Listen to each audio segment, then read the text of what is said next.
This first unit is really just an exemplary example, a tiny puzzle almost taken out of context for showing you what the module will be like. And we'll take a step back next week and do some of the background in a bit slower pace. But for today, I want to go straight into this. The puzzle we'll look at is essentially sequencing proteins, where here this means reading what the protein is made of. And I'll tell you a little bit of what proteins are to start with. And then we'll look at the abstract problem that's behind this. That's the turnpike problem.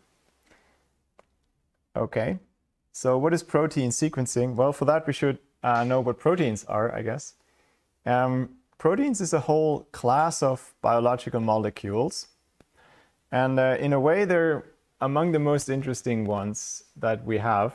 You may know protein as a nutrient, so meat is protein, and many other things we eat consist of protein, and our muscles are made of protein, and much of our cells are made of protein. But they can actually do a lot more. First of all, what they are long chains of little beads, and the beads are amino acids. There's more chemistry behind how the chain is formed, but you could really think of it as kind of a chain of pearls, which are connected with a very strong piece of string. So they're really hard to break in that chain connection. They're very stable. But also these little circles that are drawn here, they're not all the same. These amino acids come in many different colors or flavors if you want. At least 20 are the standard kind of variations. And they have different properties. For example, some of them are electrically charged or magnetic, and so they attract each other, which means in water, as these mostly exist in our body, they fold into three-dimensional lumps or knots or shapes. And here you see this is the red and blue part. These are two different proteins, but they together form this almost knotted structure, and that's hemoglobin, which somehow manages to capture oxygen. I don't know if the green thinks that's not oxygen. That's way too big. Okay, don't ask me about the chemical details of how hemoglobin does this treat of capturing oxygen and then moving it via your blood cells, red blood cells, through your body and then releasing it at the right time. I'm a bit out of my depth here as well. The point is that proteins are essentially a linear shape, and if you know these, the colors of these beads, if you know the sequence of amino acids, then many of the other functions that the protein has can be worked out from there. Or at least you can try to make these proteins synthetically if you know the sequence of amino acids. The structure is usually, the function is determined by this three-dimensional structure, which is yet another question how to get there. There's a few things listed of what proteins do in our bodies. It's a wide range. Our hair are proteins, so they can be fairly stiff and really stable structures, but they're also working as enzymes, the chemicals that break down food even in your saliva. And there's hemoglobin, as I mentioned. Some hormones like insulin are proteins. The sequencing of insulin was one of the Nobel Prizes won for proteins. One of the few people that were twice awarded the Nobel Prize. And the first he got, I think this was, okay, I'm not going to say wrong things. There was a Nobel Prize for sequencing the amino acid sequence of insulin with obvious applications for all the diabetes patients. So proteins do a lot of things, and that means in bioinformatics, there's many things we want to know about them. We want to know the amino acid sequence. There's a long puzzle that's kind of solved of how to get from the sequence to the three-dimensional structure, where AlphaFold seems to work well enough that people are using this to at least guess what the structure will be and what the function will be. They interact, as you can see here. So there's lots to study about them. Too much. For us, we'll just focus on this problem of determining these amino acids in the sequence. To make this a bit more precise, there's also these unpronounceable names. These are the standard 20 amino acids that you usually find. They have a name, they have a short code. For us, they're just part of an alphabet. So a protein, its sequence is a string of these letters. So every letter is one amino acid. And because there's too many, usually you need a slightly longer name than a single letter in our alphabet. And they have different chemical properties. There's the sum formula of what they consist of. But of course, the structure is also important. And they have different molecular masses that we'll come back to soon.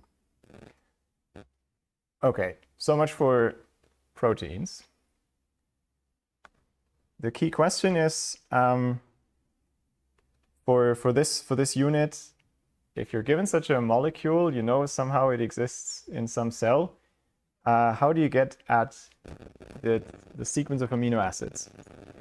And now let's completely forget the problem of how you isolate this specific protein that you want to look at out of this messy environment with all the million other substances. Suppose you already have a way of isolating that. How would you get to the sequence? The, in practice, most successful option is actually a completely crazy indirect one, which comes from the fact that most proteins are made by your cells according to a blueprint which is written in your DNA. And so if you read the DNA, it's actually easier to work out, simulating that process, what the protein will look like, than actually measuring the protein itself. It sounds nuts to me. And the reason this works is just that our technology for doing the latter is so much better. Inherently, it seems much more complicated.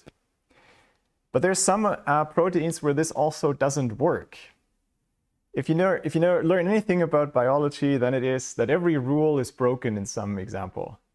For whatever weird thing you can come up with, you'll find some example of some weird creature that evolved to do something different.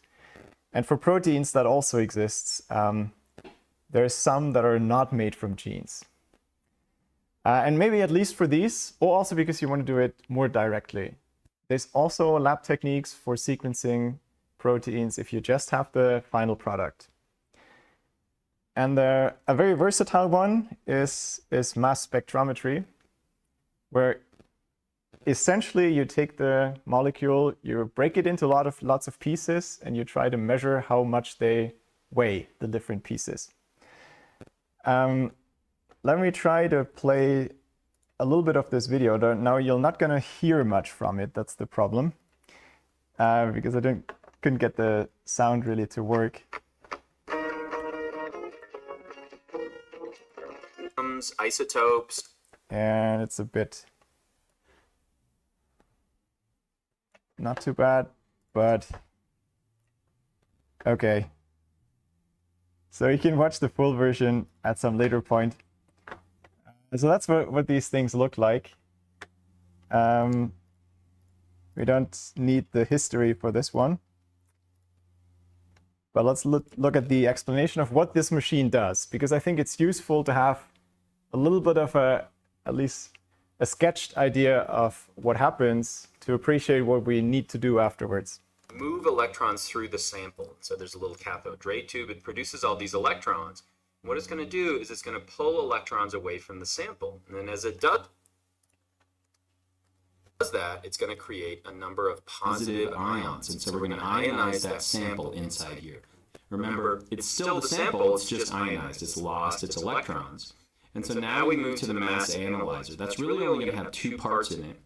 It's going to have an electrical field. You can see that's negative because we want to... So already before that step, what he's showing down here, it's a little cut off. Let me move it up a bit.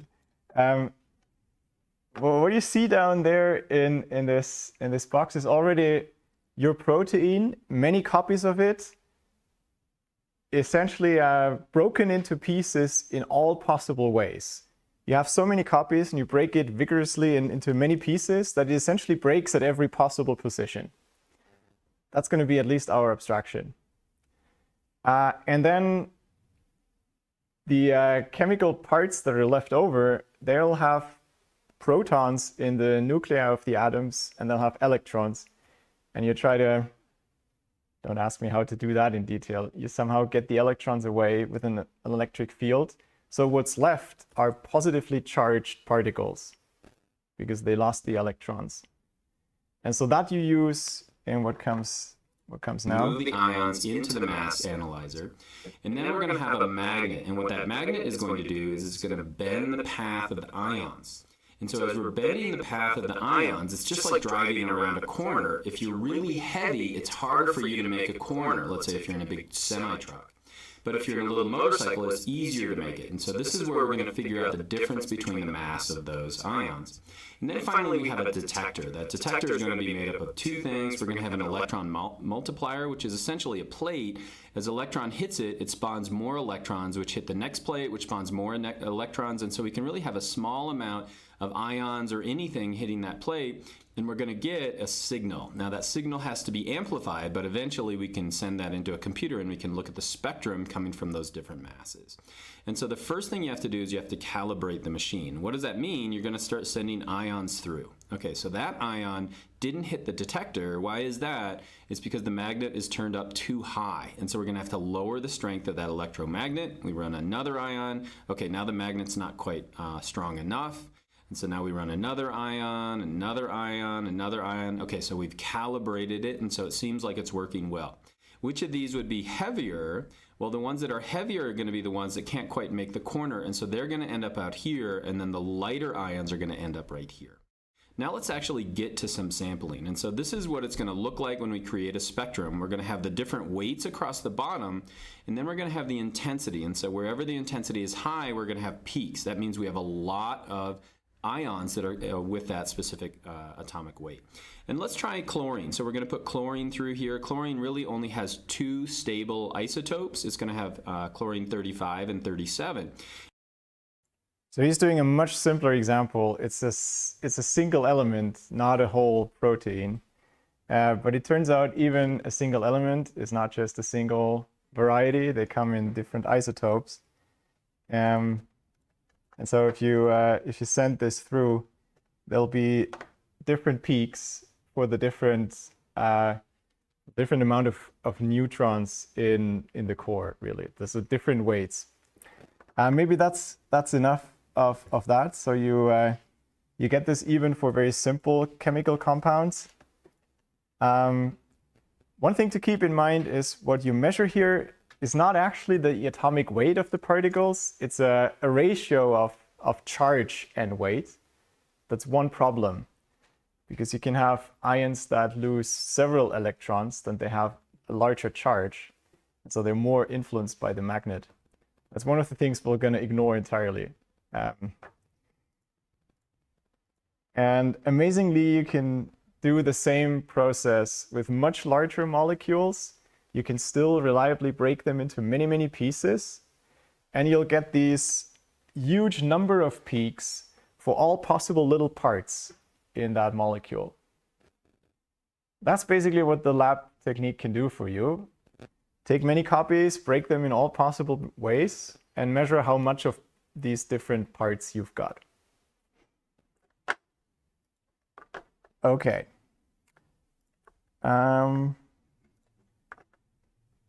So much for that. We'll abstract from that a bit, but even at this point, it might sound totally crazy to reconstruct this linear sequence of the molecule from just these peaks of weights. And the way to rescue us here is that you will get many peaks also for segments of the whole protein that are still intact. So you get substrings, and you get the sum of the weights in that substring as another peak. And I have to somehow work out from the collection of all peaks what the sequence was.